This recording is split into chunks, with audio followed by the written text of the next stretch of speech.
Bakanyama mu kibuga Kampala beegattira mu kibiina ekya Falcon Bouncers Plus Limited baagala gavumenti ebawe olukusa beekolere ku beeyita bakanyama mu ggwanga batulugunya abantu naddala mu nsonga z'ettaka awamu n'obubbi kubanga bano bavumaganya erinnya lyabwe n'okutaataaganya ebyokwerinda by'eggwanga. Bano okwogera bino babadde mu kibuga Kampala bwe badde batongoza obwegassi bwabwe bagamba nti bwakubangula bakanyama bannaabwe okukomya okutaataaganya ebyokwerinda bano mu ggwanga. Tusaba gavumenti ffe nga Falcon etuwe etuwa amaanyi okulabanga kanyama yenna addamu okwetaba mu kwenyigira mu bumenyi bw'amateeka, okwenyigira mu byobufuzi, okwenyigira mu bintu byonna ebimenya amateeka ebitagenda ku mateeka, okubuzaabuza okutwala bakanyama mu mataka ne babba amataka g'abantu.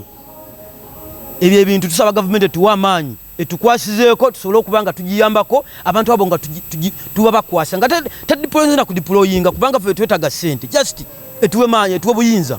Bano abakulembeddwamu ssentebe waabwe Bukenya Tanka bagamba nti bannaabwe bangi bafudde olw'okukozesebwanga mu bwegugungo bw'ebyobufuzi kye bagamba nti kino bazze kukirwanyisa nga bongeddeko nti gavumenti etadde mu nkola ebintu eby'enjawulo wabula ne bitayamba olw'abakanyama bano obutafuna kubangulwa. N'ekirala ebasomese kuba okuwa omuntu ssente nga tonnamusomesa butya engeri gy'ogenda okukuumamu ssente ezo kubanga bangi bafunye ssente naye zibalemye okukuuma nabeera mugagga wa lunaku lumu naye ate ne bukyanga mwavu. So bakanyama tufiira obwereere ne batutwala ku mataka ne batutwala mu byobufuzi ne batusiba ekitali abakanyama be baliyo ekifaananyi bakanyama kye batusize bamanyi tuli babbi tuli beekalakaasi naye nga kituufu kindi tetuli babbi tetuli beekalakaasi kwekolamu omulimo kuba kujjayo bannaffe abadde bali mu kwenyigira mu bitagasa ggwanga.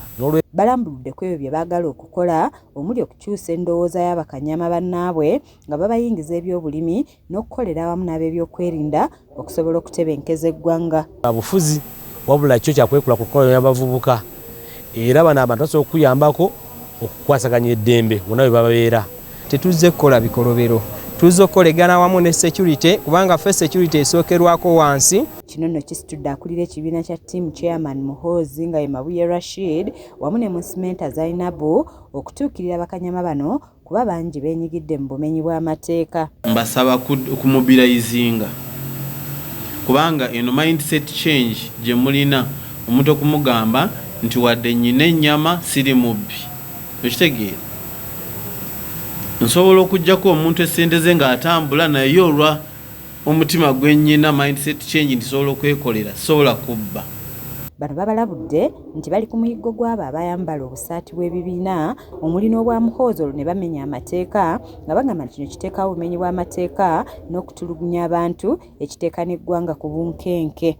Bagamba bakanyama baye mukeebe bakwata piki be bayeze kubba ettaka ly'abendi bwe batyo naye nga tuzze tubakwata abantu abo abatwerimbikamu teekamu abakesi baffe bonga gwe mulimo gwabwe kunoonya abantu bavumaganya linnya kubanga okuba kuvumaganya gwe bw'oyambala essaati yange oba essaati y'ekibiina kyange n'ogenda n'ogikoleramu amanyanga toba wange wabula oba ogenze kukola ki kuvumaganya.